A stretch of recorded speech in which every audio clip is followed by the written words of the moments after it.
This is the Coin Show Podcast. A podcast about coins and coin collecting from the perspective of both dealers and collectors. Hosted by two guys with a passion for collecting and a combined experience of over 50 years in the coin industry. Here's Matt Dinger and Mike Nodelman on the Coin Show Podcast. And here we are rolling into episode 223 of the Coin Show Podcast. I'm Mike. And I am Matt. Hey, and boy, do we have a show for you tonight. We've got some stuff I'm really excited about. Yep. We got a special treat for you, unscheduled, but kind of dropped in on the last minute, as well as doing your coolest thing. Yeah, it's going to be a barn burner tonight, my friend. It's on an odd night, but it's an odd trajectory, and it's a great show. But first, as always, the news.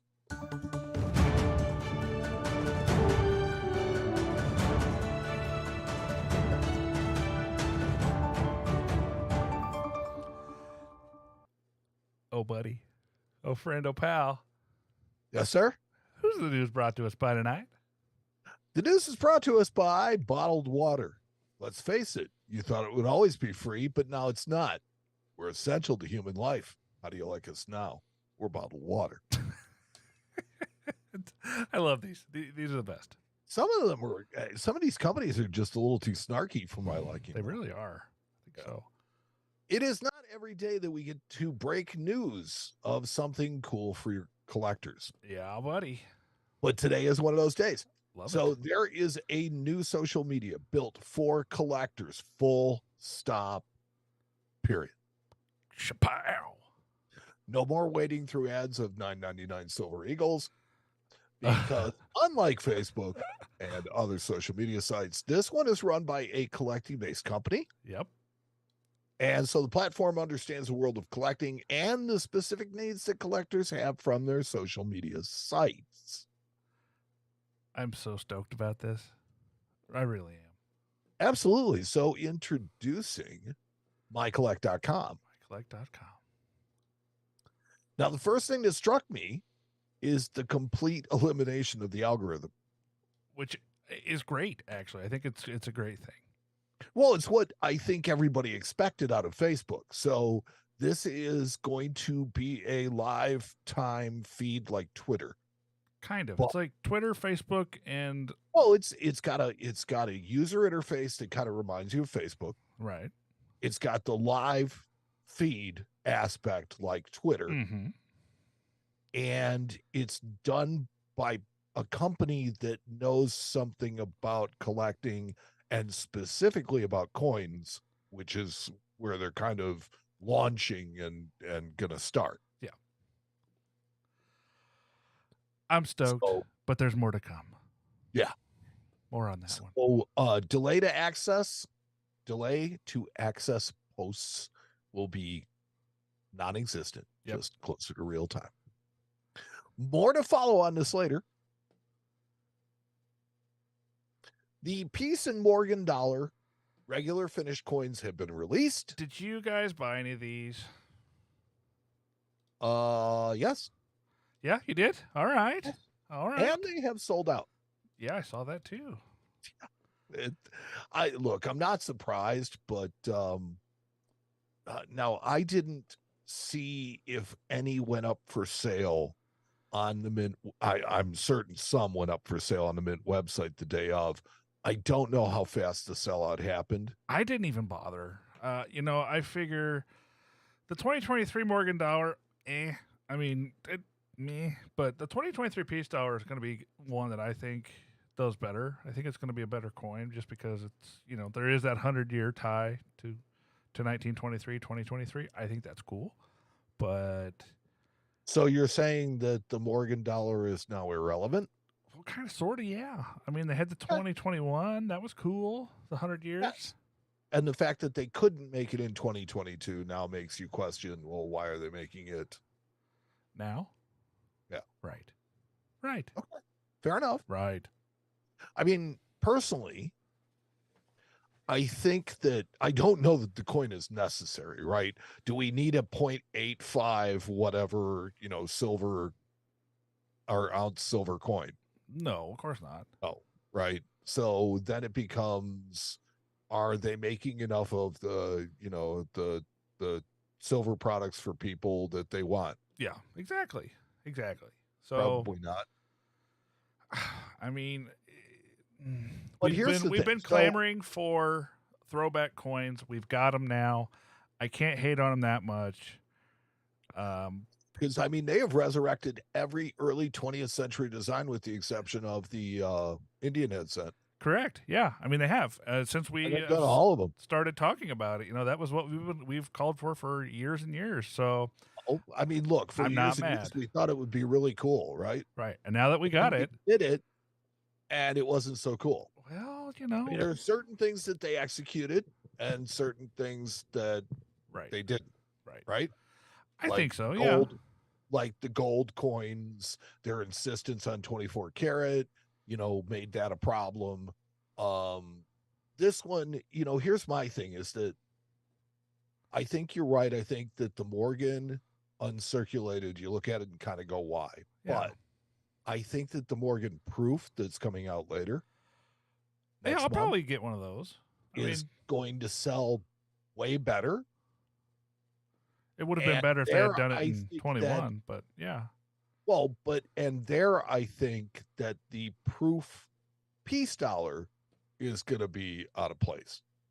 I don't know, man. I think that might be popular. It's one of those things that, there aren't any, so this will be the first one. So I think that it would be well, actually there have been some proof strike peace dollars. Not traditional like no. But what I'm proofs. saying is the ones that exist, right, are satin finish proofs. Yeah. And so if they made the proof in a satin finish, I think that would be cool. Yeah. But they're not. They're going to make it in a cameo finish, and that's going to look weird to me. Well, it's going to look weird, but I still think it's going to sell. I still think people are going to buy it. Okay. So, I mean, I guess it's kind of like looking at Silver Eagle and then the proof Silver Eagle. Right.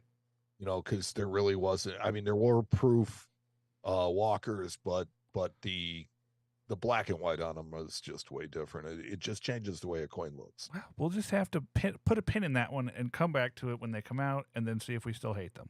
Ooh, are we going to circle back? Circle back. Yes. So, the Mint plans to release proof versions of each coin as well as a reverse proof 2-coin set. And we'll see what happens. Yeah. We'll circle back on that. We'll put a pin. The latest in the U.S. Armed Forces Silver Medal program is now available. I see it. Looks not bad. I can't say I don't like it.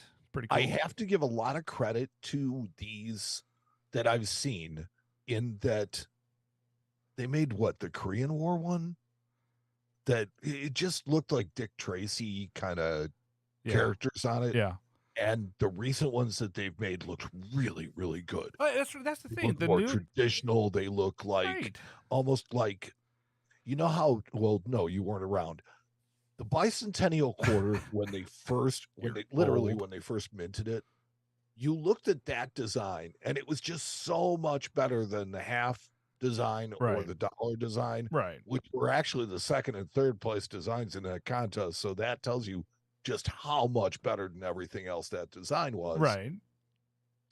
That's kind of what I get from these. I get these designs are really classic, really nice, really well done. Well, and I think that it would actually be better if our coinage had designs like this, because this is one of those designs that I look at and I know I could tell you exactly what this thing is about. Even if you took away all of the wording on the coin, it's easy to figure out this is about the Navy, period. Now, we've had some coins lately coming out that if you didn't tell me what it was about, I wouldn't know. So, and even with reading Army one was the same way. Yeah, that's even with reading the text of the coins, I still couldn't tell you what it was about. So, now last year they made these same coins in a 2.5 ounce version, but this year they're making 1 ounce versions of them. See if they have any other pictures. Nope. And the 1 ounce version is $75. I mean, that's kind of spicy, but they're cool looking.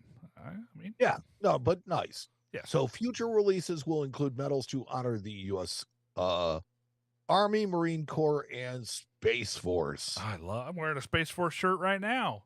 Are you? I am. I love it. I still think it should just be the Air Force. I mean, come on. You got to love the Space Force. Sure. The World's Fair Money is coming to Pittsburgh August 8th through 12th. Be there. Be square. And if you haven't made your plans to attend, you need to get it done before it's too late, because between the Coin of the Year Awards, the A&A Awards Banquet, and a 4-day coin show with some of the biggest names in numismatics, how does it get any better than that? You know, I don't think it does. That's why I'm so stoked to go. And I'm so stoked to take my boy with me for his first major coin show. He's going to love it. His brain's going to melt out of his ears, and he's going to have a blast. Has he ever been to Pittsburgh? No, never been to Pittsburgh. It's a trip of first for the kid. So, Great Collections will be exhibiting the elite collection of St. Gaudens Double Eagles, the finest set ever assembled. Where is this news story? Did I miss it? It's going to be at the A&A. So I missed the news. 35 of the 61 coins are going to be the finest known. Wow. Yeah. That's a heck of a collection. Finest known, a couple of interesting displays from the Tyrant Collection. Have you ever heard of the Tyrant Collection? Yes, I have. I had not. So a couple of interesting displays from the Tyrant Collection will be on hand.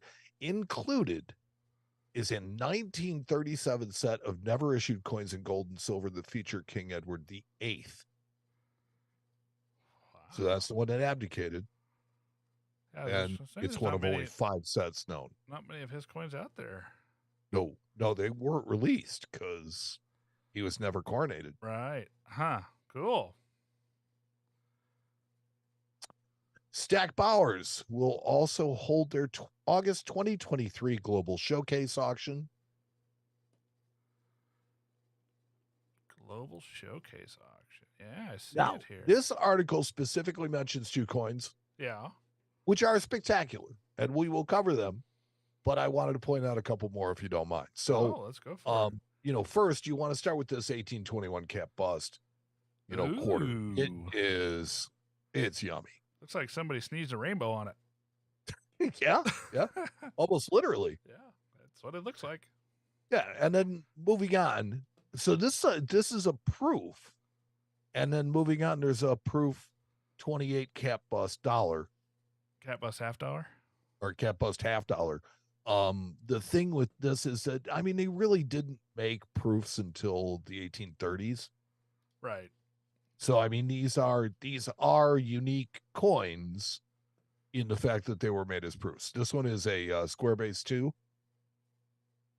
So it's like they went back and got some of the old dies and polished them up and struck them a few times as proofs.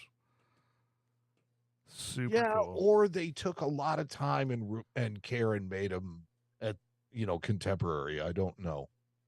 Yeah, I don't know about that either. Hard to say. Well, it's impossible to, unless there's documentation. But there was a lot of stuff going on at the Mint later, so we won't get into that. But like here, for example, here's an 1878 8 tail feathers cameo 64. 64 plus cameo, yeah, and it's got a CAC sticker. Okay, there is a 78 7 tail feathers reverse to 78. Yeah, see it. That's a pretty looking coin. There's a 95 in proof 63. The King of Morgans. I see. Good and coin. Not to be, outdone. Here is Rarities Night is in the last one. And there, how much I love Rarities Night. Continental Dollar, 56 Flying Eagle. I'm just scrolling through here. 2 half Dismeys, 16 Standing Liberty Quarter. Wow. Yeah. 21 D Walker and PCGS 64 CAC. 21 and S 64 Walker. CAC. Yeah. Yeah. 38 D Walker and 7 plus. Just amazing, monstrous just stuff. just some average. That's rarities night though. Yeah, that's what, so if you guys never get a chance to go to, even if you're not buying, go to one of these. Just sit down and watch some of this stuff go across the block. It's really cool to see. So, or if you get a chance to actually view the lots, go view them. Go look at these coins in hand. Yep, I agree.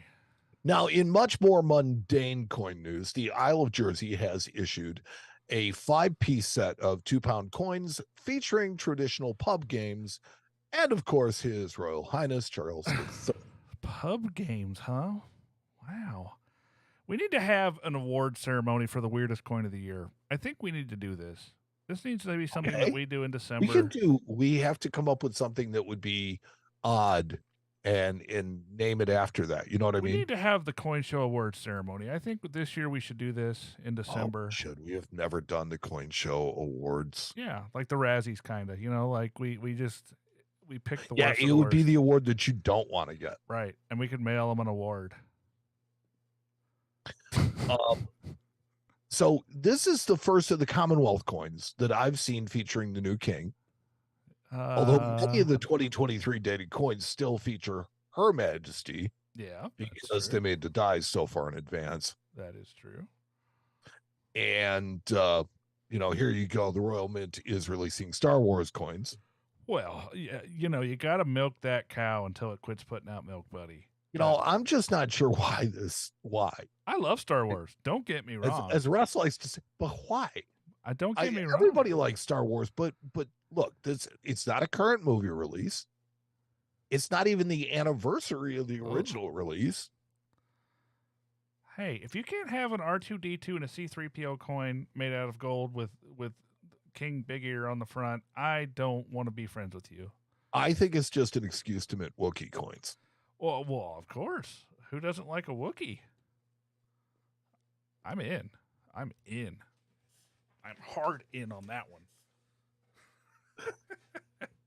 Argent Asset Group LLC will be required to make restitution of over $112 million and a $33 million penalty for defrauding customers. That's a heck of a thing. I heard about this. Wow. This is why this whole wave of depositories and having a company hold on to your assets for you is a terrible idea. This is like the 5th one of these we've reported on. You definitely do not want to buy metal and have somebody else hold on to it. Yeah. That just doesn't make sense. Just hang on to that for you there, pal. Buddy, old pal.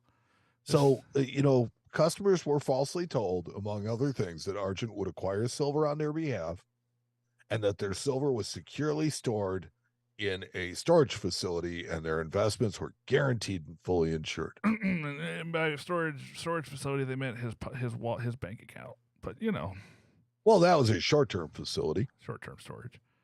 Yeah. So I guess, like I said, I think the lesson to this is that people are constantly preying on the unknowing, and the unknowing just keep buying metal and letting other people hold it. Wow. Not only did they $112.7 million in restitution, a $33 million penalty for defrauding. Well, that's the end of that one. So you think they'll be able to pay it? No, definitely they will never see any of that money. Very, very little, if any. So it's already all gone. And finally in the news, 2 super rare St. Gaudens $20 will be on display at the World's Fair Money. And they are super cool. Yeah, I saw these. So you got a 14 and you got a 21. So that just has a different finish. Rare St. Gaudens double eagles to be displayed. Now I see a picture of a 10 in a 10. I'm sorry. It's a 10 and a 21. Okay. I was gonna say 14, buddy.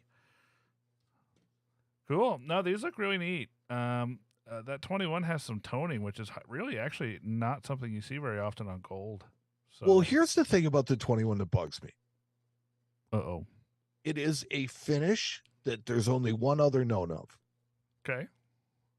How is that legal to own and the 33 double eagles not? Well, because this coin was not supposed to have been melted. That's how. That's just the truth. They but come that's how. from. They were unknown before this. There was no paperwork saying they were to be melted. It doesn't. I don't think it necessarily. The origin doesn't necessarily matter. It's the disposition, if you understand what I mean. It's the current disposition I understand what you mean, but I think that the mint has been over the years, and I think even most fair-minded people will admit, has been kind of picky about what they allow and what they don't. I don't disagree. I don't disagree with you, but 5/1913 Liberty nickels, clearly not intended and yet legal to own. So, yep, do as I say, not as I do. just think that it's time to let those coins go. No, why would they? From a historical standpoint, it's been almost 100 years. Oh, then they would. Then what would they put on display? Pardon me? Then what would they put on exhibit? I've seen those coins. I'm quite certain that people would be happy to see those for a while. The mint put them out. That's what I'm saying. The other like 30 of them that are out there. That's what I'm saying. The mint has put those coins that they confiscated on display. I've seen them. I looked right at them. Didn't they melt? Nope. I'm not talking about the Langboard ones. Oh, I'm talking about the Langboard ones. I'm sorry. Yeah, I'm talking about the ones prior to that. The mint has melted them. Oh, well, maybe. So they're not to be trusted. That's my whole thing. Wow, that's a big, assertion. Look, they melted the coins. That's okay. That's okay. Okay, I got you. Rage. Burn me once. Rage. I mean, the saying is that you fool me once, you can't be fooled again. That's right. Something like that. I'm not quite sure that's how it goes, but close. I'm just saying that's so. Anyways, saying. That was the news, and the news was brought to us tonight by bottled water. Let's face it, you thought it'd always be free, but now it's not. We're essential to human life. How do you like us now? We're bottled water.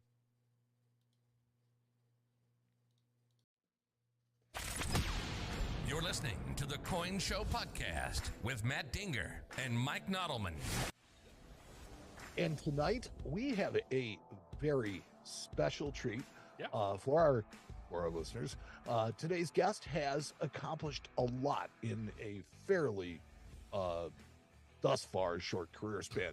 He's been the president of Teletrade. He has been the COO for Bowers Marina Auctions. In 2010, he founded Great Collections with Freely Nendo, but most recently, and the reason for his visit today is the launch of a brand new social media platform designed for collectors called MyCollect. Would you please give a large Coin Show podcast welcome to Ian Russell? Ian, thank you for joining us. Hey, thanks for having me, guys. Yeah, no problem. Thank you. So, I mean, I am probably the biggest social media freak on the internet. Definitely. I study them all. I love them all. What was it that you saw as a business opportunity in a focused social media? So there's several things that annoy me. I'm a collector myself, and when I'm on Facebook, Instagram, and also coin websites with older forums and things, nothing was perfect. I hear about a coin 2 or 3 days later in Facebook groups because the Facebook algorithm thinks that I don't want to see it for a couple of days. And for coin collectors, dealers, every aspect of the coin market, to me, it's unacceptable. No one's happy about that. And occasionally you'll get to see something very quickly on Facebook or Instagram, but it's you never know it. And so there was nothing perfect. I also thought that managing inventory, which we're going to be adding a lot more features to it, it's already useful. You can add your coins, certify coins, and images and videos and things like that. But we plan on adding a lot more functions to it. I didn't think there was anything out there that really did that well. And also the sets with having multiple grading services. Obviously, CACG is out, and so our sets are going to include all grading services. And I just didn't think there's anything that could bring it all together. I'm very big on fraud and minimizing fraud in our industry. And I don't see it on Facebook. There's fake accounts galore. We had somebody recently try to mimic Great Collections, and they sold some silver at a quarter of melt. And it took 2 or 3 weeks, dozens of different reports. It was crazy to get it removed. Yep. And I just feel like we can do that. We can do that a lot better. Now, obviously, we're going to grow, and there's going to be growing pains with it and things like that. We already have a huge number of users, but I just think we can do it better.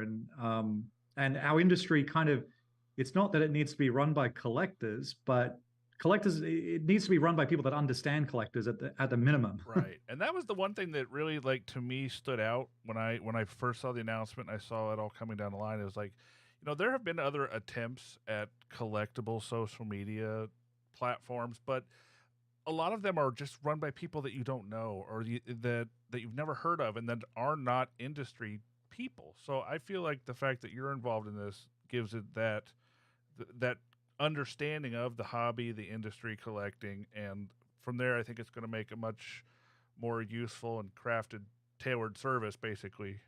And that's our goal. And we have a great team of people working on it. And it's that are all coin collectors. The site is very intuitive. It's obviously focused on coins initially, and that's what we launched with. We do plan on adding other collectibles, but it's really, it's really focused on coins. Yeah. Okay, so let's first and foremost get the name out there. It's MyCollect. They can find it at, is it www or is it just mycollect.com? Either way, but www.mycollect.com. We're going to be releasing apps on Android and iPhone in the next week or so. We're just waiting on some final approvals there. But when we applied for the Apple Store, they wanted to see our website, and I was keeping it so secret that they couldn't process the application until very recently. So that's going through the application process now. But I'm really, really excited to hear that there's going to be an app, because access to a website is awesome, but for the mobile experience, usually the apps work better. It's just going to be, but it does bring a whole new set of complications to web design and the way it shows up.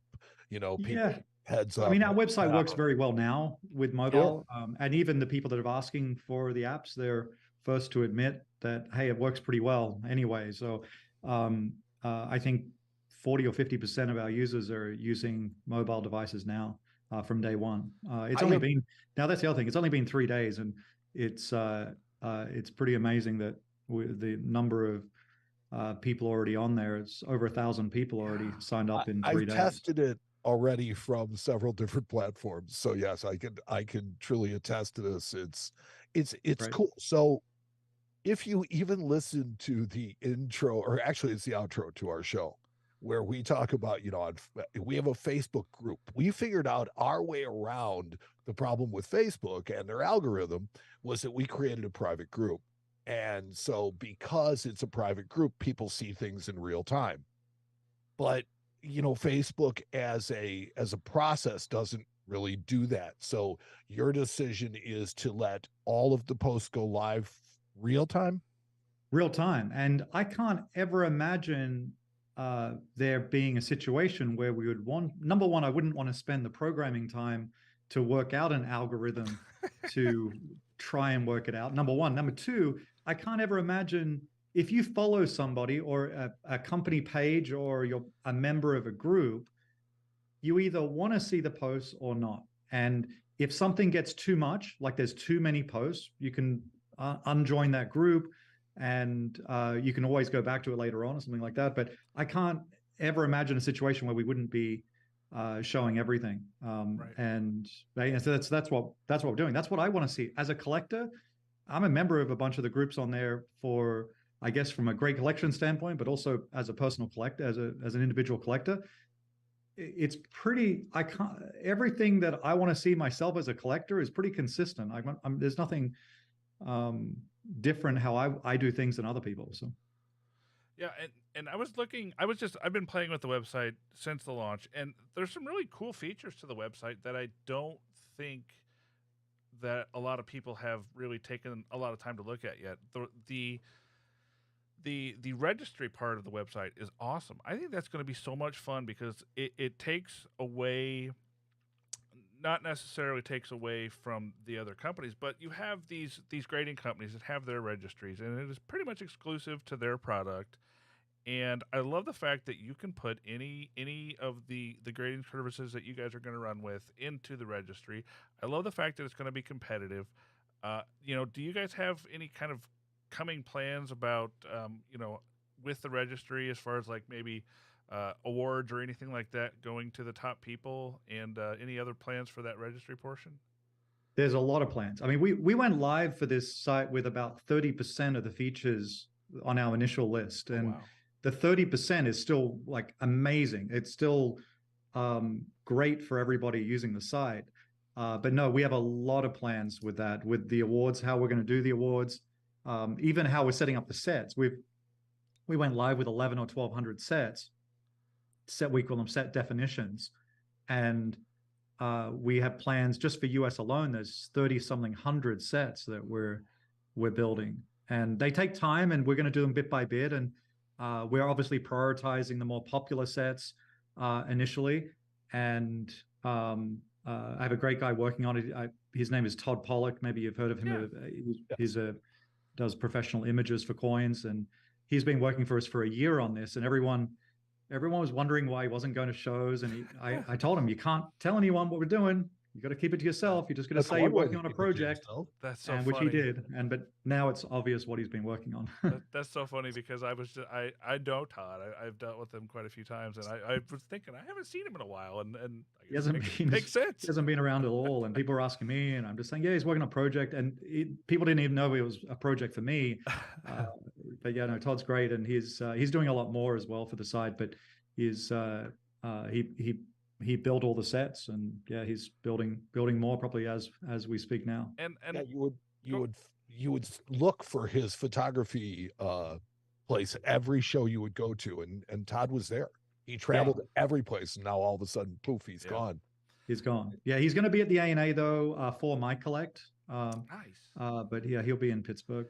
And so people, it's like proof of life. He's going to be there to show his face. Now, one of the things that you mentioned about MyCollect that is going to be completely different from Facebook is the algorithm. And I think it's the most interesting part because, we were talking about all the fraud that happens on Facebook and being tired of looking at I swear, if I see Eagles at $9.99, I see another one of those ads for those fake silver dollars, I am going to freak out. And they're ads. Yes, that's the other thing. They're ads that Facebook's earning money on. Right. So this is really my thought on it is that Facebook is kind of offering this quote curated experience, right? Because they're really kind of messing with who gets it when and how much, and yet they won't police the ads or any of that stuff because it's revenue. So it makes you really kind of wonder where they're coming from and what's most important to them.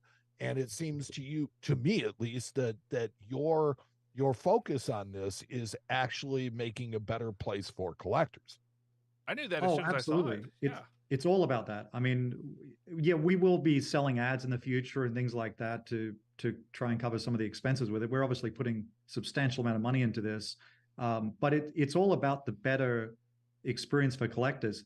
If we do this right, which I think we're on that path, and we're going to continue down that path, this is much better for the whole coin industry. This builds the market. There are so many collectors that I deal with great collections on a daily and weekly basis that they're not connecting with other collectors as much as they want to. I mean, they're already on the site. There's some really major collectors that are spending hours, surprisingly, because some I don't think have a lot of time. Others I know do have time, and it's obvious. But some are busy people, and they're spending hours on the site, and they're thoroughly enjoying it. It's making them more motivated about their coins, and that's what it's all about. I think that this will really help grow the market. Yeah, I think so, and it's amazing too because there are so many interesting things that have happened in the last, say, 5 or 7 years on places like Facebook for our industry. It seems crazy, but social media has become a force in our industry. Not necessarily always the best thing to happen, but it definitely is, right? I mean, look Right. at how many followers you have, and there's others too that have all these followers for different reasons in our industry. And so, yeah, no, I think I think it's a way to get to a lot of people quickly. Right. And what we want to make sure is that no fraud gets to those people quickly. And there's a way that you can report fake coins on MyCollect, and that's all designed. I hope the end goal is that no one's reporting anything fake out there on the internet, because that means we've done our job, right? That, but until that time, we want to report it all, keep logs of it all, and eventually hold everyone accountable. If our company sold fake coins, we expect to be shut down tomorrow, right? Yet there's companies out there that have been doing it for a long time, and it just has to stop. It hurts our industry. That's why we also launched Theft Check as part of it. I don't know if you've checked that out. I have, which is a very cool feature, and it's not getting. I was warned. Our PR guy, who I only brought in a couple of days before the launch, he said, "You've really got to keep these separate, because Theft Check's going to get lost." Theft Check is a centralized database that for any coins that have been reported stolen, and we have some huge plans for it. There's no fee involved. I kind of look at it as a give back to the industry for this year. Every year I try to do something, and this year it's Theft Check, and it's much needed. We should have had it years ago. It's the great thing. It's supported by Doug Davis, who does an amazing job at Numismatic Crimes, and it's a very cool and, again, free feature that much needed for our industry. Yeah, I just am so I don't have any other word to describe it right now except excited about this website, because it has so many of these awesome features that kind of exist, but they're kind of fragmented here or there, and having them all in one spot is just such a relief and kind of a breath of fresh air for somebody like me. I spend a lot of time in front of a computer in my office. I do a lot of our online sales, and all that stuff. So having something in one spot that kind of utilizes all the things that I do, I think it's going to be great. Like the groups thing was really cool. I think that's a really neat function as well. That's taken off much quicker than I predicted. I bet, yeah. But I love it, and we're actually going to, because of how much it's taken off, we're reprioritizing some of the feature and the enhancements that we're doing to make it easier to manage larger groups. And because I think that you're going to run into what I mean. There's some groups on Facebook that have 20,000-30,000 members in single groups, and some of those people I see kind of bouncing around the MyCollect site right now, and I think it's awesome. If they can migrate over, it's going to be a smashing success for everybody involved. Yeah, no, and that's we see it already happening. And I mean, there's some groups that already in 3 days have a couple hundred members and things, and they're fast growing. Maybe by the time this is aired a little later today, that there'll be a lot more. But so yeah, that's a surprise. I mean, I do like that way of interacting and following things. I collect Australian coins, and so I started an Australian group, and I find it a much, a better way of keeping an eye on things that interest you, right? Yeah, definitely. As long as you can handle the bandwidth, though. I mean, that's, I guess, where financially things get limited. So if MyCollect is going to be, and I know it's not going to be just coins, it's going to be other collectibles. What will the limits to what MyCollect, I mean, what are they going to be? What are you going to kind of try and fence it into? There's really no limits. I mean, I want it to be a collectibles site. I don't want it to be, I want it to be all about collectibles. But collectibles is a very wide-ranging area, I guess, of our lives. Just like eBay. I mean, there's everything from people collect everything. I mean, people that collect classic cars, for example, that may have 6 cars, they'll be listing them on our site in their collections. And now it's not going to be, cars are a little bit different. You don't have a year set of Corvettes. I mean, some people actually have multiple Corvettes, but not every year. Sure. So it's going to be done a little bit differently with custom sets and things. But my goal is all collectibles. Now it's going to take some time. Look, we spent a year on coins while we were programming the site. We spent a year developing the database and the sets, and we got to 11 or 1200. So it's going to take some time. Some collectibles are easier than others. And we've already had people reach out to us in some collectible areas with all the data already, and they're willing to give it to us and make it really easy. What I find really great is everyone's willing to help. And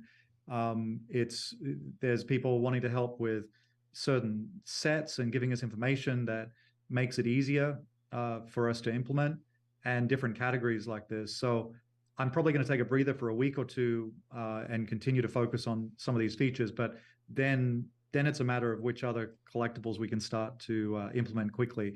I do want paper money. Paper money obviously is the next sister to coins that we'll implement probably first. And the best thing about paper money is there's so much demand for having registry sets for certified notes. And I think the way our system works, as you mentioned, with the sets, and we call them MyCollect sets.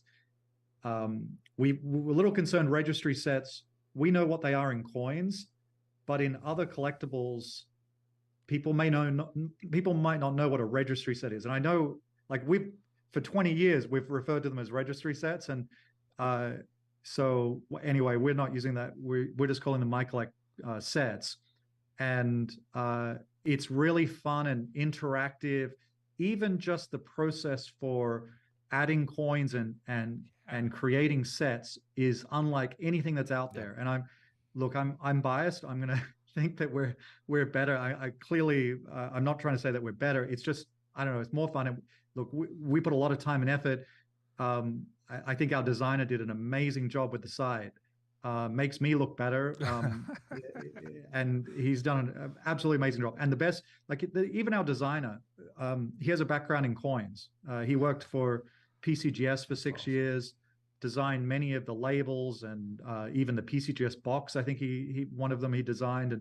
And before that, he was traveling to coin shows. And so he has this unique experience that you get a normal designer that off the street or even from a large advertising company or something like that. They just don't have the experience that somebody in coins has. And his name's Jack, and he's amazing. I think that's where maybe the spark is coming from. I think that having everybody that is involved in the industry being a part of it, everybody that's a part of the project is somebody that is at least somehow in the industry. I think that's what really gave it the shine and the spark that I saw just right off the bat. So no, I think you're right. And that all happened. The universe wanted it all happen. He joined us just at the perfect time as we were coming up on deadlines for the design, and it just all happened all at once. So it was perfect. It's awesome. Well, everybody loves a new project. Now, social media sites in general not only serve as a place to gather, but they're places that really build communities. And as a targeted audience for podcasts, websites, things like that, will MyCollect welcome the content creators from other platforms? Absolutely. And there's areas now that you can post articles, you can post videos. We actually upped the size of videos that can be posted. And if it's still not enough, let me know and we'll up it again. But yeah, no, we encourage it. I fully plan to start uploading our episodes as we release them, to make this just another. We love that. And we'll be promoting them. We'll be promoting them too. What I see happening with, like, even the articles that people have already been posting, which I absolutely love, on different numismatic topics. What I think we're going to be doing is getting those to the right people better than anyone else. I think that we will have so much data, whether it'll be somebody is interested in British coins, for example, and articles post about British coins. it's very easy to make recommendations to members of things that maybe aren't on their direct radar and even maybe isn't appearing in a group. But because we understand, I guess it's our own kind of algorithm in a way, I guess, but I think we can make it much better for collectors to find the information that they want. We're building a catalog as well, and that's an ambitious project because of how far and deep we want to go with varieties and obviously coins of the whole world and paper money as well, and that just from an information standpoint and how we're going to link the articles to the catalog and vice versa. It's obviously ambitious. All of this is ambitious, but we have time and we have obviously the team, and the best thing is we have our members that are so willing to help. So hey, so this begs one other real kind of question, and that is that clickbait is the bane of so many shops' existence. Yep. Will there be any way to vet the educational material so that, I mean, you can literally call the garbage out, or is it just something that nobody can control? Is that going to be a nature of the beast thing where whenever you have a bunch of people that are allowed to share their opinion? So that's obviously a fine line and something that we've discussed different possibilities or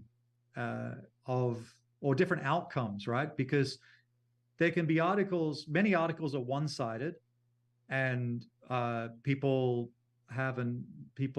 trying to change people's minds on certain things, and there's false information, and then there's information that's half false, I guess.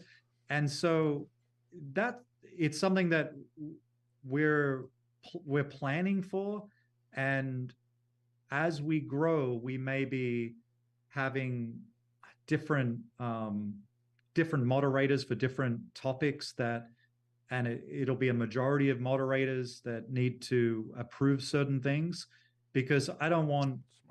I know we're going to get people posting articles on sign up for cell phone coverage or something that really is not on collectibles, and frankly, we're just going to delete that stuff. I mean, I don't want us to be seen as stopping free speech or information, but if it's just off topic, we're getting rid of it.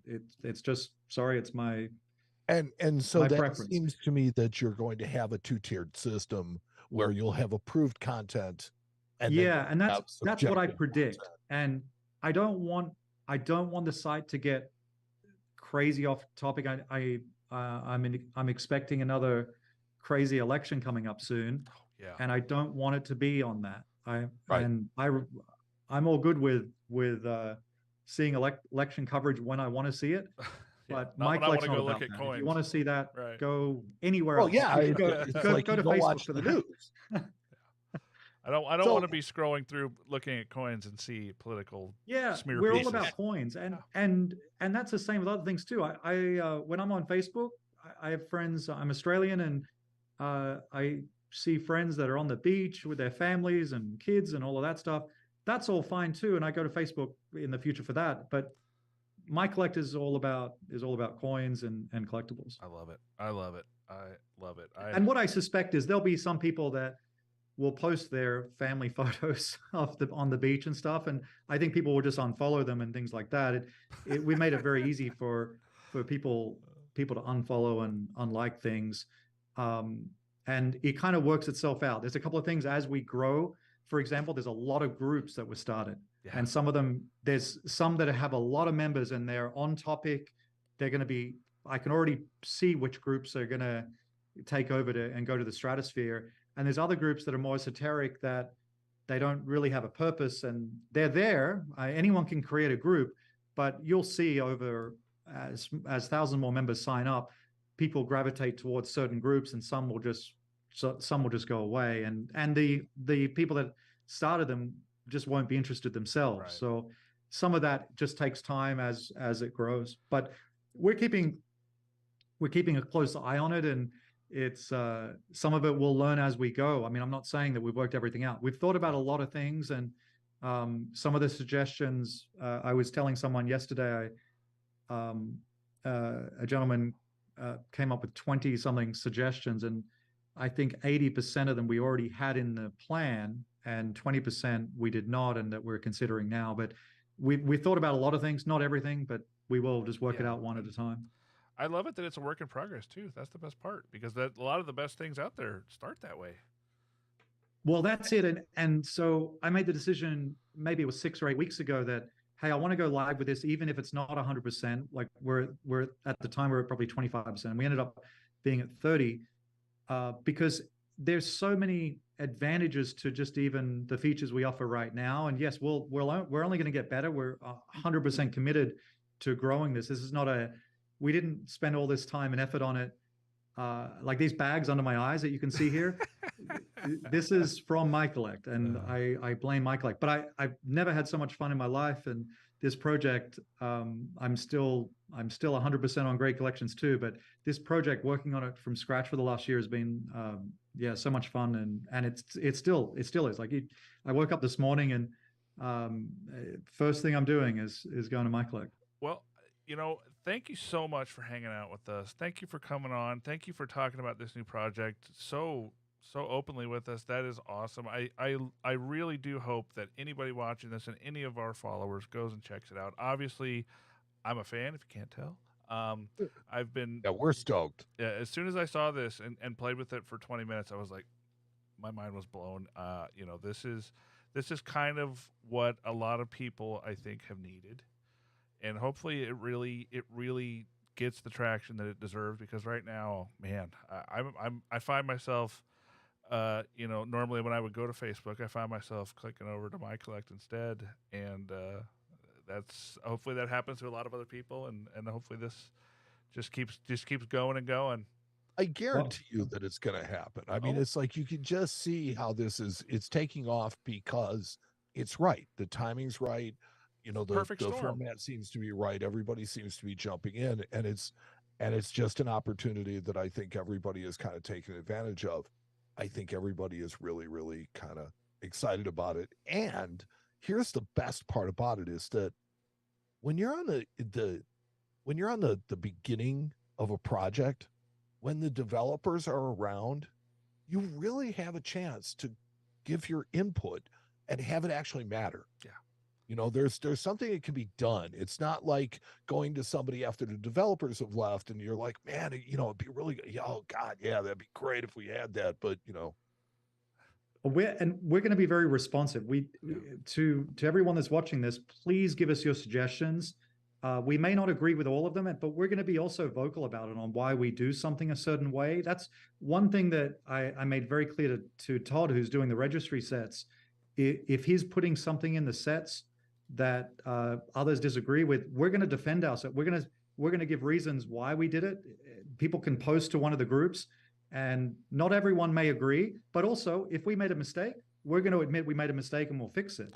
And I think that's a very different idea. That you can't get Facebook to reply to anything. Can't even talk to a human. I just think we're going to be much more vocal. But we want everyone's suggestions. We've had great suggestions already, and we definitely want the feedback. I love it.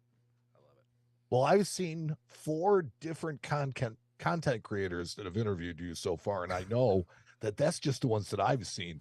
So you've been a very busy man. We really appreciate you taking the time out, and hope that someday you will come back and visit us again.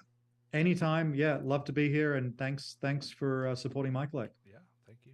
Absolutely. So it's MyCollect. It will be at www.mycollect.com. Also, look for the app dropping next week or sometime thereabouts. We're hoping the next week or so. Yeah.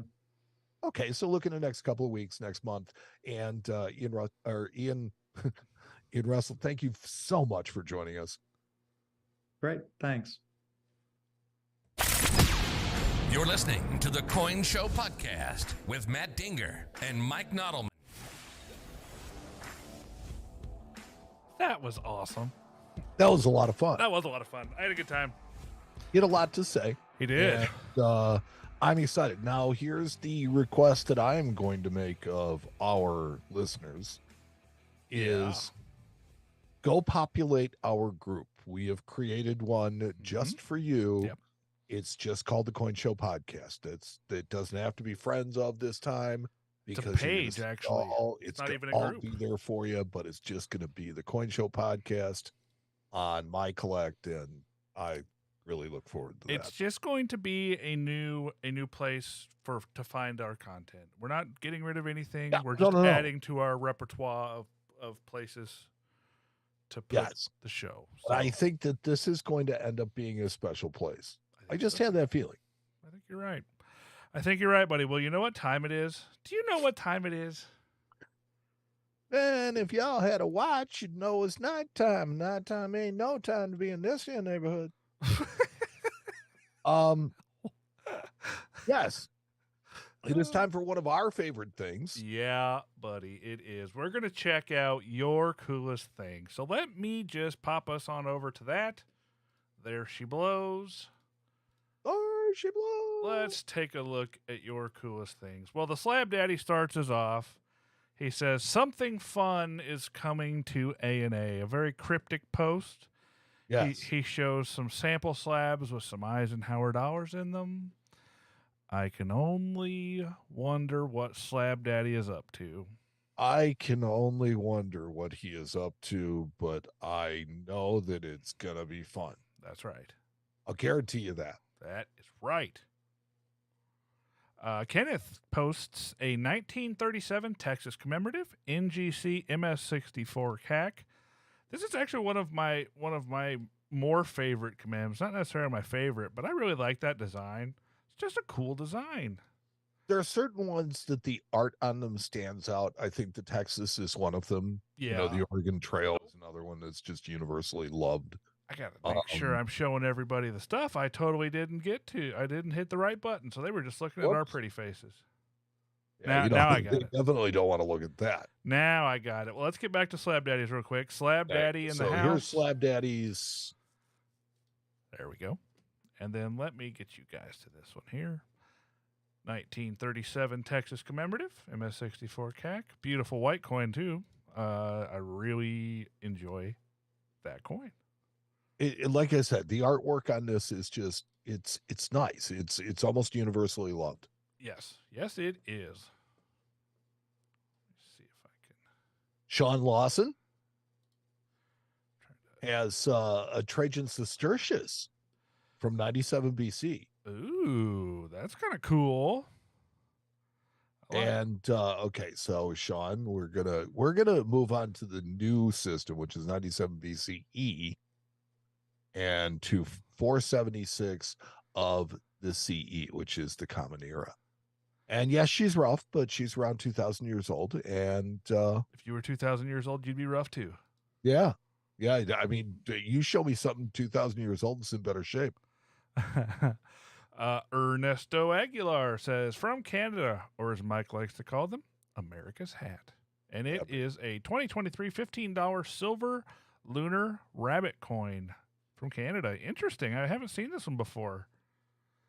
Yeah, and this being the year of the rabbit, very, very happy time for Harlan Burke. He's descended from rabbits. Oh, he is birthed from rabbits? He is descended from rabbits. You can ask him anytime. Oh boy, I may have to do that next time I see him. Go. Ask him in Pittsburgh. Ed Anderson says, I flashed this around a bit, but I'm very happy with it. PCGS 63 red, brown, large cent. Definitely a Randall Horde piece. Strong break on the obverse and really clear flow lines near the edges from the strike, like an ancient coin. So he shows us an 1818 cent in a PCGS 63 red, brown holder. And it does show that typical obverse die break around through the stars that is seen on a lot of the Randall Horde coins. So a very, very nice looking coin. Got some luster. And it still has some original color to it. That's a really nice, honest, original coin. It is. I'm going to let you take this next one, buddy. This is an ancient. So this is Joshua Benevento. So this is exquisitely toned dram from Larissa Thessaly in the finest style, 370 to 360 BCE. Head of the nymph Larissa, 3/4 facing to left, grain ears in her hair, wearing a pendant, earring, and plain necklace with central drop. The reverse has, and it is Greek in exerg, below horse with full standing right. This is very nice style. The coin is well represented. The planchet has the design almost complete. I think there's just barely a little bit of the flan. Get it right, bleeding. ancient guy. Okay, excuse me. The flag doesn't have quite a complete design at around like 10 o'clock to midnight. But other than that, coin is extremely well struck, does not appear to be corroded in any way, and nice detail. It's just a nice looking example. Very, very cool. Thank you so much for sharing that with us. Vance Atkins up next says, in 1883 Hawaiian $quarter. I have the Hawaiian dime as well. So very cool. Some of my favorite odd coins. I call them odd coins, but yeah, they're kind of American. They're kind of not American. They're kind of straddle that fence between U.S. coins and world coins. So very cool example. And these are not Kamehameha. These are Kalakaua. Kalakaua. Yeah. Kalakaua. Yeah. And he also shows us a dime, an 1883 dime. Yeah. Very cool. Here comes the fuzz. Oh, the fuzz is up. Corey Scherer says, I have been waiting for a while to land a $5 brownback from Toledo, Ohio. This will pair well with my $10 brownback from the same charter. And he shows us his $5 brownback national note from Toledo, charter 3820. Super cool note. I love nationals. So to see. It's a beautiful note. It's well preserved. It's a choice example. Shape. Yeah. Dave Nelson, fun group of commems. So this is different dates of Oregon and different dates of Texas. It's a 39 set of Oregon, 38 set of Texas, 64, 65, and 66. Look in the upper right corner and you see that 39S with a 65 in our gold beam. I was just going to say, I love the fact that they're all green label PCGS holders with CAC stickers, whether a green CAC or a gold CAC. That's pretty cool. Yeah. That is pretty darn cool. Thank you for sharing. Justin Irvine says, this fun piece came through my hands. It's an 1838 abolition love token. I've never seen that before. Imagine the love you have. This particular coin is made from it's a hard times token. A hard times token, whereas, there's a male version of it. That was a Condor token. Typically a Condor token, but there is also a U.S. hard times token for that as well. There's like 4 of them, though. He says, imagine the love that you would have for someone in order to give a love token of that type in 1838. That is pretty cool. I have never seen a love token made on one of these. Yeah, interesting. Very possibly belonging to maybe an indentured servant or somebody of that nature. It's entirely possible. That's pretty darn cool. Joshua Wright, pretty neat love token. So we're staying on the love token theme. Love it. This one is on a half dime, which, I mean, when you think about how small that coin is, I mean, yeah, it wasn't a lot for them to give up, but that's some intricate work. Yep. And then he posted another one saying another love token on an interesting host coin. This one is on a British half sovereign. Very cool. Very, very cool. It's always interesting to see love tokens on gold. One of the neater things that you run across. So I have one on a 2.5 at work. Ooh. And I've never been able to figure out how to price it because it's just such an unusual piece. Yeah. I understand that one. Timothy Jambra, I've been collecting Getz medals for a while now. Picked up one poking fun at Adolf Hitler and the Beer Hall Putsch. This is one of his satirical medals. So on the obverse, we see Hitler with a gun in hand attempting a coup. Hitler Putsch, purposely misspelled. A backward swastika, again on purpose. German citizen drinking beer, watching the action, and a Bavarian minister von Kahr making his speech. Reverse, 3 puppet cartoon-like Nazis, again with backward swastika, in German Munich theater, and last performance on the Berlin. Commissioner von Kahr with a cannon, and a social democrat pointing to Nazis with von Kahr. So Getz made this medal in 1923 to lampoon the failed coup. Wow. Yeah. There's a lot going on in that guy. There is a lot going on that, but I think he's covered all of it for us. Susan Stoll is here to play us a guitar solo. She says, I have three cool coins. And these are, if you haven't seen these before, these are actually really cool.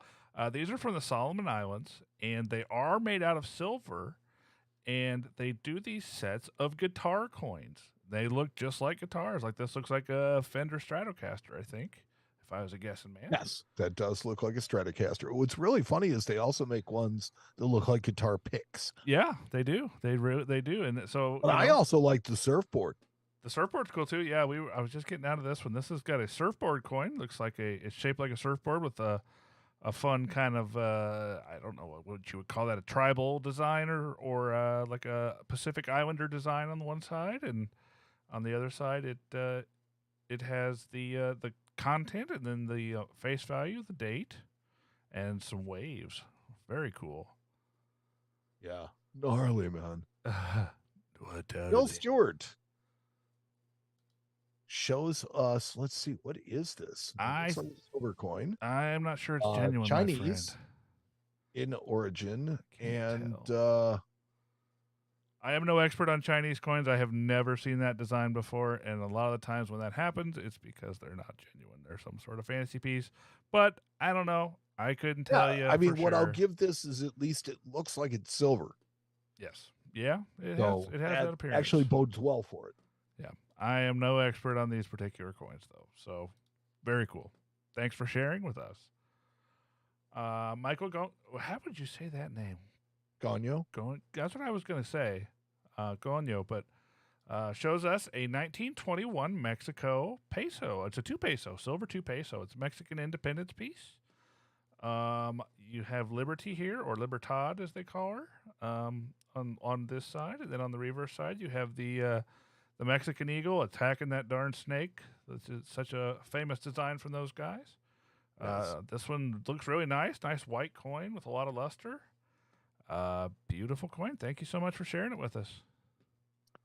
Jack Riley shares an 1880 MS63 star from MGC. Why do you think this coin has a star, Mike? I think this coin has a star because it didn't quite have enough for proof like. I bet you one side is like a dimple and the other side's just not quite there.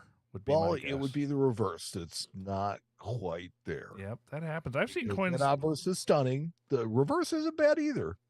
Those are really interesting. Sometimes you see those coins where the obverse is just absolutely like a dimple, and then the reverse is just kind of like a standard worn out Morgan dollar die because they only switch one. And it just shows you that they replaced them indiscriminately. Yep.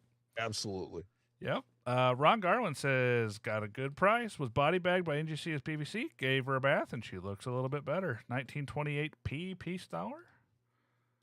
Looks like he removed the dark kind of brownish PVC on it. That looks like it may be ready to be sent back in. I'd say he did a decent conservation job. Thank you. Bob Brock picked this one up a couple of months ago, working to get these early dates filled in. So this is a 1917S with the obverse mint mark. There are only 10 at CAC. Do you know how hard these coins are to find in mid-grade? They're very difficult. Mid-grade is impossible because just like the barbers people that saved them, saved nice ones. And the people that used them, used them. That's exactly. And so these coins just end up slick.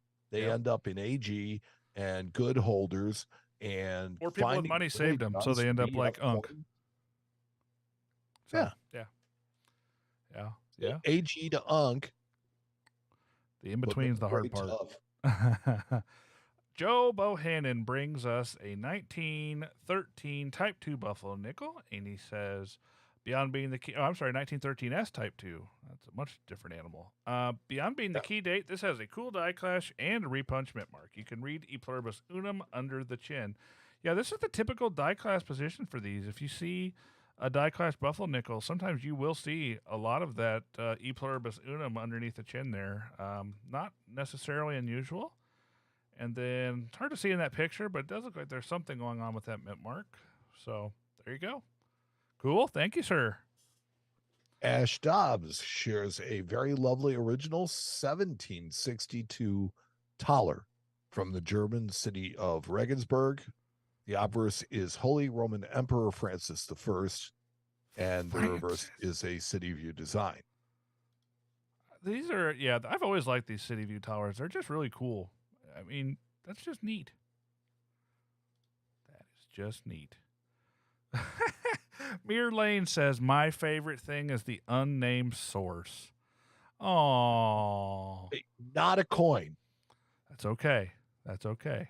but I guess he was the coolest thing to walk into her shop. Yeah, I see he's in her profile picture too, so I Of think there's course, something going on there. It's our unnamed source. Um, Matt Porras, my daily carry coin, the 1988 American Silver Eagle that I mentioned in an earlier post. So this one looks like a diminished proof. I don't know if it's a proof or not. It's hard to say. Let's look at the back. Oh yeah, that's true. No, you're right.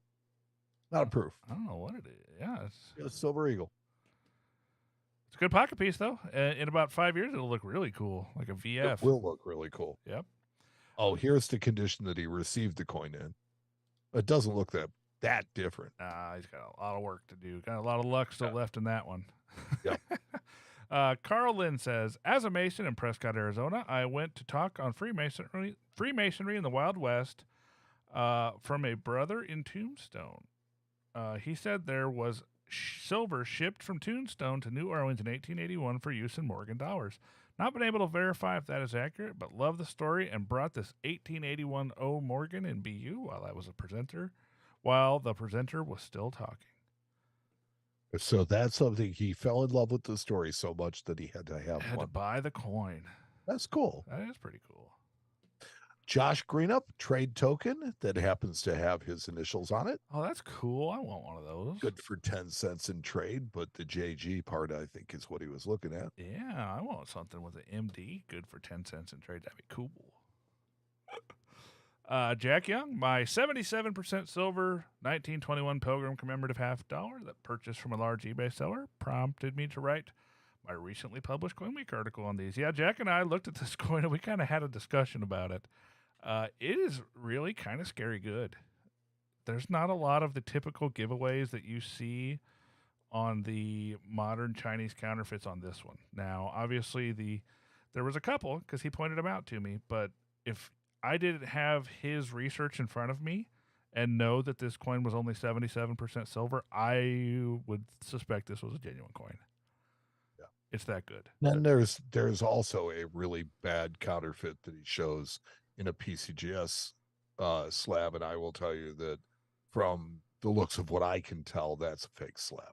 Yeah, it's got to be. Yeah, wow. No way. Yeah. Wow. Ugh. Yeah, that coin's very worn, and it says it's an MS64. So I would say that that's got to be a fake slab. Wow. Brian Bass says, with a mintage of only 625 pieces, this 1867 3-cent silver proof 67 CAC is awesome. And I was happy to have it briefly until it was delivered to its new proud owner. So he made a video. Let's check it out. Ooh. Rare and awesome. Very nice. And then here are the previews of it here below. Let's take a look at those. Ooh. Truly viewing. Pretty That's coin. a nice coin. Yeah, it's a pretty coin. It's got a lot of rainbow, got a lot of color. Very cool. Target toning on the reverse. Yep, that's right. Mark Neal, have always been a fan of Major Errors, even better when attributed to Fred Weinberg. So Freddie actually had this in his collection. It is a 67 quarter struck on a clad 10-cent blank. One of my favorite kinds of errors, the off metals. I just think those are neat. I don't know why. I just think they're cool. Very cool. Marcus Davis says, I don't own a lot of gold, but I'm slowly working on a gold typeset. The goal is for all of them to be in mint state. Well, you know what, my friend? It looks like you have a good start with this 1902 $2.50 Liberty and NGC MS62. Very cool. Glad you were able to get that one. And you keep working at it because that's a set that's worth taking your time on. That's right. Take your time. You got nothing to rush through. J.R. Preston, one of the latest cheap pickups. I don't buy problem coins often, but when I do, No, but a coin dealer I bought from in the past picked this and another specimen up, expected both to grade BU. One did, but this came back with smooth surfaces. So I bought it off him for cheap. Always wanted a nice 2-cent piece with some red in it without the expense. So I settled for this 1864 details. Thanks for your kind words, JR. That is I agree with him that it's like buying the coin rather than the plastic. And it's got a little bit of a whizzy look to her on the back, but not bad. I think for what it graded at, I think you should have gotten that coin for a pretty darn good deal. Yeah. Malcolm McGaw says a coin from pre-unification Switzerland. From the canton of Vaud, it is a 1 bats or 10. Is it Rapin? I think it's Rapin. I always forget how to pronounce that. And was minted in 1807. It is made of bullion at around 10% silver. Very cool. Let's see. Chris Hawthorne, 1904 Zerby price guide, so-called dollar. Just got back from grading NGC MS61. So I found one of these laying around in the desk at work. These are cool. And they are literally Farron Zerby's price card. So it's like his business card for individual coins. That is pretty cool. Look at it. It's in a big giant slab too. Well, yeah, because it won't fit in a normal one. Yeah. That is pretty neat. I've never seen one of those. I've been doing this forever, and I've never seen one of those. That's super cool. Thank you. See, that's why this is great, because you guys show us stuff. I've been doing this for a long time, and I've never seen one of those. It's awesome. The whole idea behind Coolest Thing was just for us to show and tell about really cool coins. Yep. And so that's awesome. Jody Dotson says, we finally got a challenge coin at work. Oh, cool. I love that. Challenge coins are fun. We still got to work on that project, Mikey. Still got to work on it. Saved up, Tony Luisi saved up enough money to get this for Christmas last year, an 1872 seated dollar. Had a heck of a time finding one that was straight graded. I got this for an extremely fair price, and it's the star of my collection. Anytime you have a seated dollar, that is a star coin. It looks like a nice coin, too. Just honest VF. It's a beautiful coin. I was telling Matt today that, I recently bought my first seated dollar, and it's just, they're cool. There's something cool to have, and this is a beautiful coin. Yeah. And finally, last but not least, Eric Bethard says, how about a 1952 5 Patakas coin from Macau? That's the coolest one I have this week. There you go. So thank you, everybody, for sending in your coins. We appreciate you sharing with us. I think sometimes we learn just as much as you guys do. I'm telling you. Yeah, I love that segment just for the reason that I see things I've never seen before. Yeah, love it. Now, I am going to close out this week's show with a couple of pleas that I would like some things from our listeners, and we'll see if they respond for me and for us. So the one thing that I would like you to do is go over to MyCollect and check it out. I think it's a really cool site, and I think you'll like it. If you make an account, sign up for the Coin Show podcast group. There's tons of other groups there. There's like probably 100 other groups already. Oh God, I am a member already of like 85 groups. There. I know, it's great. It's great. It is cool. And check that out. The other thing is that we are going to start, and it's going to be kind of Coin Show affiliated, a coin club, a coin club online. We haven't come up with a name for it yet. But it's obviously got to be called the Coin Club. Duh. The Coin Club. The Coin Club. Duh. Yeah, the Coin Club. Duh. That might be better. Anyway, so if you would like to be included in our club, all you have to do is email me, coinshowmike@yahoo.com. This is a different address. Oh, you can coinshowmike@yahoo.com. And just, say I'd like to be included in the club. When we decide that we're going to fire it up, it's going to be sometime in September after Labor Day and everybody kind of gets back to school. The So we're A&A, gonna take yeah. a few weeks and we're going to plan this out over the course of July and August. But if you'd like to be a part of our virtual coin club, we would love to have you. Love it. That's it for me. I pretty much I put it all out there today. Yeah, buddy. I think we've given them their money's worth. Another show in the bag. I love this Yeah. feeling when we're done with the show and it's like, that was good. Yeah, it's that Yeah. good. So we'd like to thank all of our team here that helped make this possible. Everybody from Leanna to the unnamed source, Fuzzy, Justin, Ernesto, everybody that helps, everybody that does something. We could not do this without you. That's right. We'd also like to thank Russ for what he does to contribute to the club scene here. And we'd like to thank you for listening, because without you, this entire endeavor is just pointless. So check out our social media, Facebook. We're not on Twitter anymore. Nope. Nope. We punted. We're on Facebook, but now we're on MyCollect. That's right. And you can check us out there. Gonna replace that little logo down there with the MyCollect logo now. The Twitter one. And as well, if you are looking for any of our old shows, they are all available on the Newman Numismatic portal for your listening or watching pleasure. As well as our website, coinshowradio.com. Absolutely. So I think that pretty much that covered all the bases, didn't it, Matt? Yes, sir. I think so. Okay. So for the Coin Show, I'm Mike. And I am Matt. And we'll talk to you on episode 224 of the Coin Show podcast. You've been listening to the Coin Show podcast with Matt Dinger and Mike Nodelman. Tune in next time when the boys bring you another exciting episode. You can find them wherever you get your podcasts, on Apple Podcasts, Spotify, iHeartRadio, on our website at www.coinshowradio.com.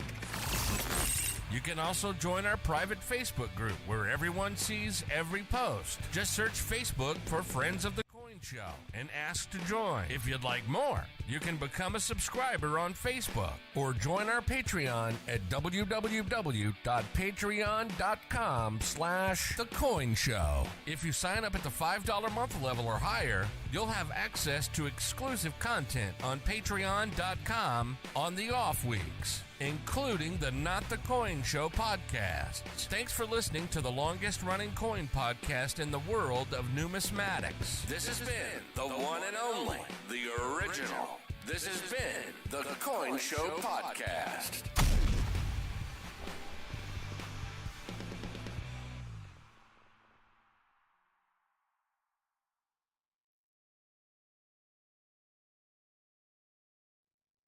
Hey, everybody. What's up? Thank you guys so Hey much for there. hanging out with us tonight. I'm going to rattle Hey back now. through the chat here. Hey now. Hey now. Rattle back through the chat. ASMR King said loves our videos. Thank you so much. And sorry I couldn't get your shout out earlier. There it is. Shout out ASMR Chatting King. you in. I'm just running through all of them here. I get a stream of both Facebook and YouTube. Oh yeah, that's right. You get the. Sorry, man. Hey, I'm you know sorry, what? bro. Cephas. It is part of the production. Yeah.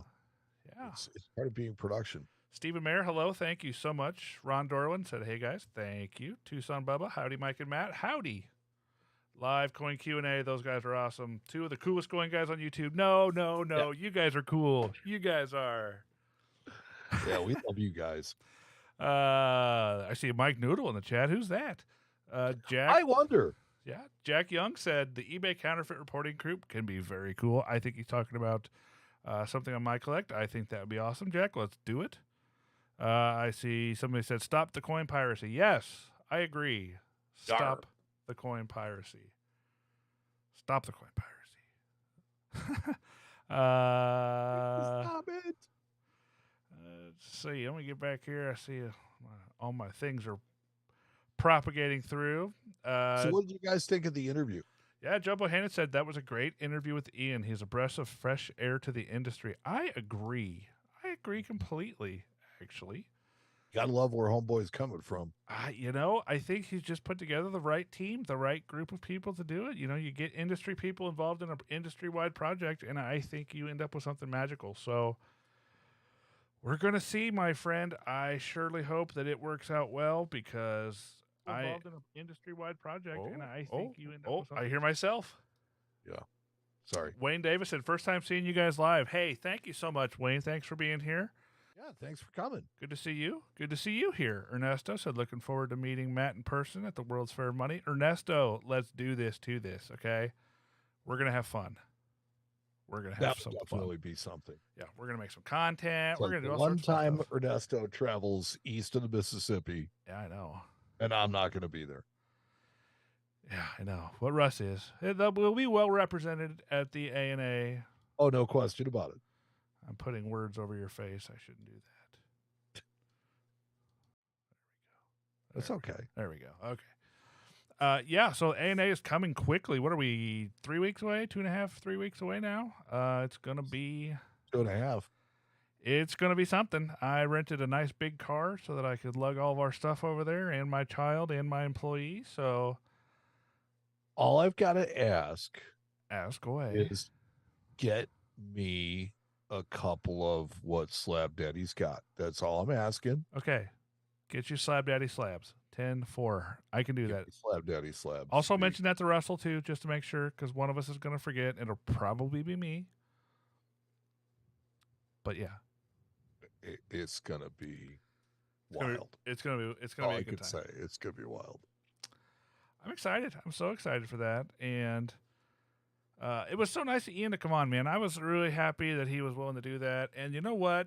I had never gotten a chance to talk to him an extended amount. I met him once a long time ago. And it was really just down to earth and welcoming of what we do and receptive. And he was willing to answer any question, which was kind of... he was super nice. I mean, look, we've had our share of, people from this hobby on our show. Yeah. And we've had various levels of engagement and various levels of what I would feel somebody who really kind of wanted to be here.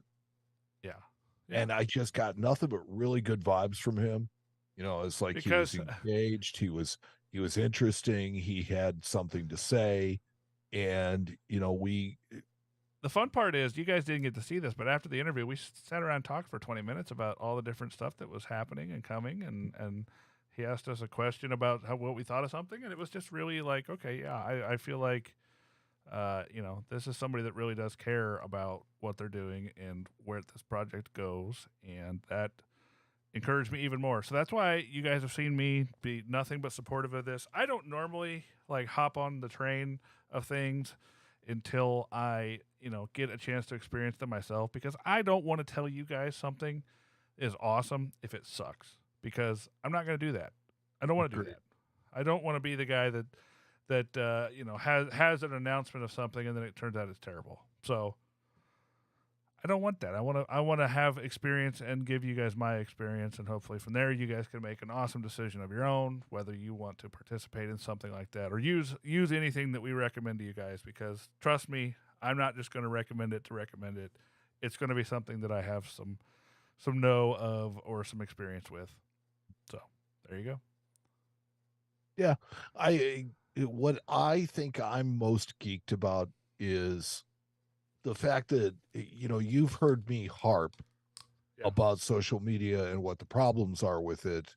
And it seems to me that this is, at least the format that they're starting with, it's going to eliminate a lot of that problem. We'll see if it works long term. It's going to be tough because this is going to eliminate a lot. This is a hard thing to break into. I mean, we are talking social media. This is not something that is just easy to crack into. It is not something that's okay, I'm going to build my own social media site and it's going to be the best, because there have been a couple of attempts at this before, and they were done by people that nobody knew, and they were done by people that maybe weren't necessarily in the industry. So that's where I think he has the advantage right off the bat, is that his team seems to be made up of all industry people, which is awesome.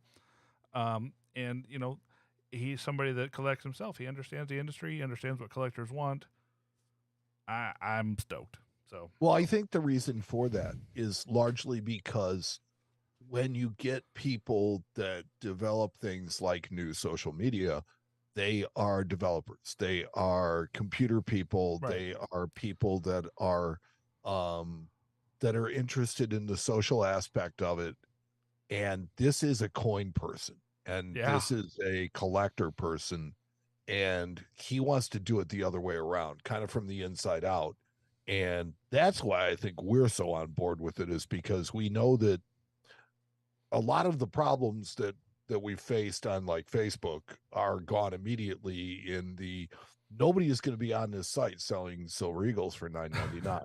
You know, Yeah. that's not going to be happening. Yeah. I mean, you're not going to have, it's going to be, the response will be a lot faster to scammers and scam accounts. And the it's like, it's hard to totally beat that because it's just the way the world is these days. But Yes. I think, like, we've had a fake coin show page that is, I'm sure some of you guys have actually maybe even got messages from this fake page that's pretending to be us. I have reported this page probably 25 times, and We cannot get it taken won't down. go away, or it keeps coming back. It's You ridiculous. got somebody to change their name on TikTok, but yet we can't get this Yeah. fake coin show page taken down. I know, man. It's ridiculous. So that's the other cool part about it is, the people that are actually there running it are accessible. If I needed to talk to somebody at Facebook, now Facebook is a great platform, don't get me wrong, but I could not talk to a real human being if my life depended on it at Facebook. I couldn't do it. So that's the other thing. So there you go. I'm Yeah, stoked. I think that this is going to be so industry specific that it's just like there are certain things that are good matches for the industry that they support. I just think that social media particularly works well with the network of coin dealers and things like that. Just We found collectibles in ways general. to sell on it, to promote. We found ways to educate. We found ways to do all these things. Yeah. I mean, this right here, what we're doing right now. Yeah. Some of you guys are on YouTube, but we have a Facebook stream going right now too. And it's just part of it. So, getting anything that gets people together to educate, to learn in a space that's safe is awesome. That's all I care about. So, Yes. there you go. We're concerned about the quality, not the quantity. Anything else you want to talk about tonight, buddy? Before we get out No, of I here? think I am like talked out. I have We did start at like 4:00 today, didn't we? oh, you know what? It was worth it though. Yeah, it was. It truly was. It was. All right. Well, thank you guys all so much for hanging out. If you guys aren't, wait, what am I talking about? Anybody that's still here is on Friends of the Coin Show. Am I crazy? I'm trying to plug it right now. Pff, you guys are the awesome ones that stick around the whole time. So I know you're in there. So I'm disappointed that we didn't have a winner of the secret contest. that's okay. Well, We'll have to have another one. Well, it's like more as they pop up, but we had a secret contest and nobody won. Nobody won. I can't believe they didn't notice. I know. It's just funny. And we didn't mess with them this week. No, we sure didn't. But so if you want to let's see. Want to join our coin club, email me. Yeah. coinshowmike@yahoo.com. Ernesto just said, "Are you going to take a similar approach to the Coin Club?" Heck yes, we are. We're going to take all sorts of. It's going to be. Yes, I mean that was the other thing that I think is really cool is the fact that Ian is welcoming content creators. Yeah. So we are now going to have a place where I'm trying to band us all together like the Justice League or something like that. That's not a bad idea. I mean, I think it'd be fun. We could issue challenges to each other. We could be like, "Hey, Ben the Coin Geek, I challenge you to make a Morgan Silver dollar in MS-68 before I do." Like, something crazy like that. Like, we could do that. Yeah. And then I could do the Ted Knight, the later at the Hall of Justice. Yeah. See, that's something we can do in there. There's a lot of things that we can, get together and collaborate and do collaborations with other people that are making good content in the space, and Yeah. I think it's great.